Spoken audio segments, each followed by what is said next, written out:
You know, I have a book that just came out. I don't know if you heard about it. It's called Gothic Life, and The Essential Guide to Macabre Styling.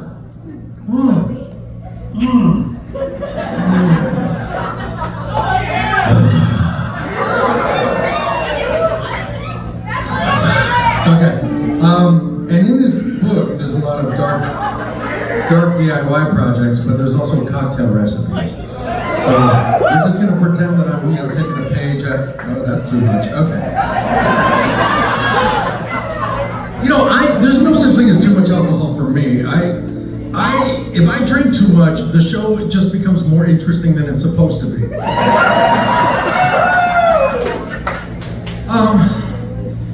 So, ladies and gentlemen, I want to tell you a story. Now, those of you who have been with me for a long time, who've been to a lot of my shows, you know my story, and you know that the first 17 years of my life were unbearable and quite possibly almost unsurvivable.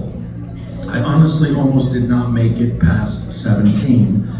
I grew up in an environment where there's a lot of abuse, there was a lot of severe bullying, and I would run home from school every day, and when I made it home, I would go down to the basement where my bedroom was.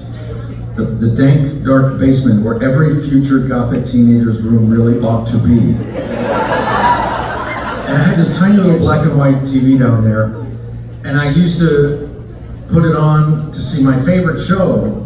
It came on at 4:30. It was unironically called the 4:30 movie. And on the 4:30 movie, they would very often show monster movies, and that's where I met Dracula. And Frankenstein. And the Wolfman, and the Mummy, and the Creature from the Black Lagoon, and the Phantom of the Opera. That's where I met King Kong, Godzilla, Ghidra, Gamera, Rodan. That's where I met all of my first friends. And because I didn't have friends at school, monsters became my first friends. And now I was inspired by some of the films that I saw, like The Seventh Voyage of Sinbad and Jason and the Argonauts, and I became a stop motion animator. So I started making stop motion animated films in the basement of my suburban home in a terrible, terrible place you should never go to called New Jersey. And you're going to find this very, very surprising, but somehow making stop motion films did not improve my situation at school. It just bullied me more. But monsters became my best friends. And I always imagined that I was going to be a horror filmmaker. I always thought that I was going to, move to a place in life where I was going to get direct feature-length horror films. Ladies and gentlemen, I am 57 years old. That dream was accomplished 3 months ago in Seattle, Washington. I directed my first feature horror film. The film is called The Demonatrix. It tells the story of a Mexican priest, played by me, who comes to the aid of his very good friend and neighbor, a dominatrix, when she unwittingly summons an incubus demon. And somehow, this is not a comedy. But if it comes out and it really sucks really bad, I'm 100% going to say that it was supposed to be a comedy. This is somehow not Velocipaster 2. In this film, I got to direct a feature film for the very first time, and in my film stars horror legend, Pinhead himself, Doug Bradley from Hollywood. Our leading lady, Hannah Fearman from VHS, the original VHS. And our monster suit was made by Norman Caprara, who made all of the creatures for all of the Guillermo del Toro Hellboy movies. And is the drummer in the Ghastly Ones, which is like, what?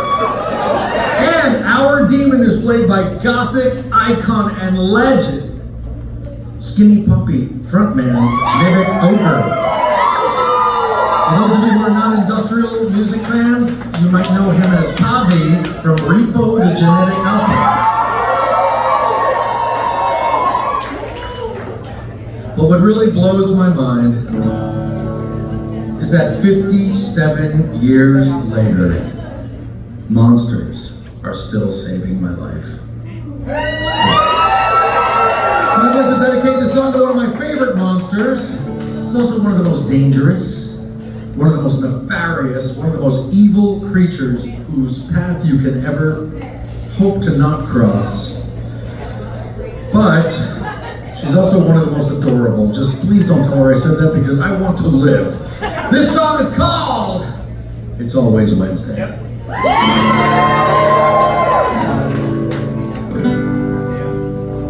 All alone on a gray and gloomy day, on her own in the graveyard down the way, she's practicing her cello, and the reeds begin to sway between the grave. Can they hear? Buried 6 feet underground, entombed for years. As the crypts fill up with sound, she's speaking through her instrument the words that she would say, that she won't say. And the angels sigh as the clouds begin to cry.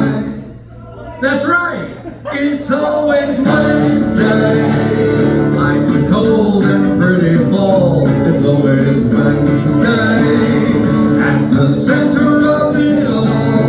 You love to touch her heart, but she might tear your world apart, because it's Wednesday after all.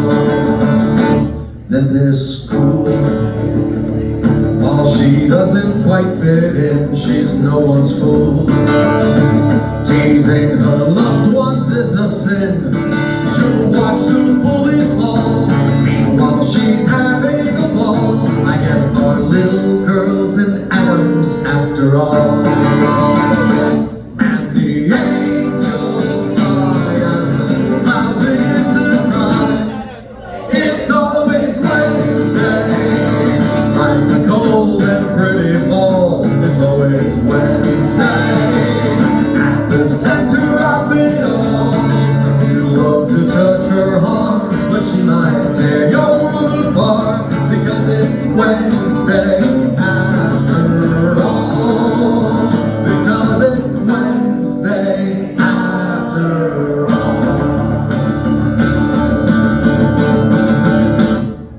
Thursday she's a dead, cause it makes a dead. Friday she'll invent, on an experiment. Saturday break the neck, a little Marie Antoinette. Sunday she's content, she don't need the internet. I don't care if Monday's blue, it's Wednesday I'm in love.